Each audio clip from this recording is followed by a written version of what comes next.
السلام علیکم معزز ناظرین، ویلکم ٹو مائی چینل۔ تو چلتے ہیں معزز ناظرین آج کے ٹاپک کی طرف۔ شداد کا مکمل واقعہ قرآن و حدیث میں براہ راست بیان نہیں ہوا، بلکہ یہ واقعہ اسرائیلی روایات، تفاسیر اور تاریخی کتب میں مذکور ہے۔ شداد حضرت نوح علیہ السلام کے بیٹے سام کی نسل سے تھا اور قوم عاد کا بادشاہ تھا۔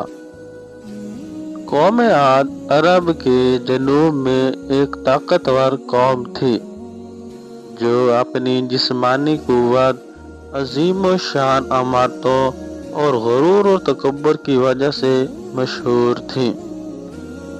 قوم عاد عرب کے علاقے احقاف میں آباد تھی جو موجودہ یمن اور عمان کے قریب تھا۔ یہ قوم بت پرستی میں مبتلا تھی اور اللہ تعالیٰ کی بجائے اپنے بنائے ہوئے بتوں کی عبادت کرتی تھی۔ اللہ تعالیٰ نے ان کے پاس حضرت ہود علیہ السلام کو بھیجا جو انہیں توحید اور اللہ تعالیٰ کی عبادت کی دعوت دیتے رہے، لیکن قوم عاد نے انکار کیا اور اپنے کفر پر ڈٹے رہے۔ شداد کا تکبر اور جنت بنانے کا دعویٰ۔ شداد ایک انتہائی مغرور اور متکبر بادشاہ تھا۔ جب اس نے اللہ تعالیٰ کے نیک بندوں سے جنت کی نعمتوں اور خوبصورتی کے بارے میں سنا تو اس کے دل میں تکبر پیدا ہوا۔ اس نے کہا کہ وہ خود ایسی جنت بنائے گا جو اللہ تعالیٰ کی جنت سے بہتر ہوگی۔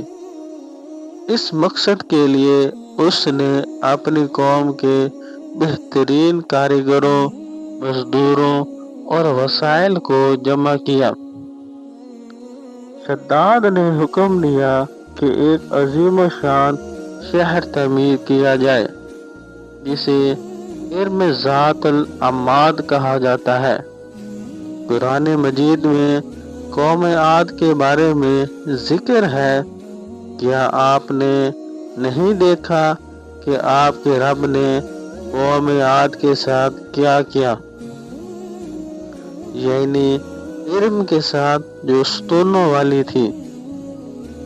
یہ شہر بلند و بالا ستونوں، خوبصورت باغات، نہروں اور محلوں پر مشتمل تھا۔ یہ دنیا کی سب سے خوبصورت جگہ بن گئی اور شداد اسے اپنی جنت قرار دیتا تھا۔ جب شداد کی جنت مکمل ہوئی تو اس نے اس میں داخل ہونے کا ارادہ کیا، لیکن اللہ تعالیٰ کو اس کا تکبر پسند نہ آیا۔ روایات کے مطابق جب شداد اپنی جنت میں داخل ہونے کے لیے نکلا تو اللہ تعالیٰ نے ایک شدید آواز کے ذریعے اسے اور اس کے ساتھیوں کو ہلاک کر دیا۔ اس کی جنت ویران ہو گئی اور آج تک کوئی نہیں جانتا کہ وہ کہاں ہے۔ شداد اور اس کی قوم کو ان کے کفر، غرور اور اللہ تعالیٰ کے احکام کی نافرمانی کی وجہ سے سخت عذاب کا سامنا کرنا پڑا۔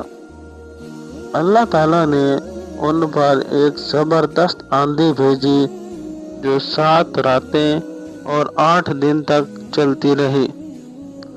اس آندھی نے قوم عاد کے تمام لوگوں کو ہلاک کر دیا اور ان کے عظیم شان محلات زمین بوس ہو گئے۔ شداد کے واقعے سے ہمیں کئی سبق ملتے ہیں۔ نمبر 1، غرور اور تکبر کا انجام۔ اللہ تعالیٰ کے سامنے کوئی طاقت اور کوئی دولت،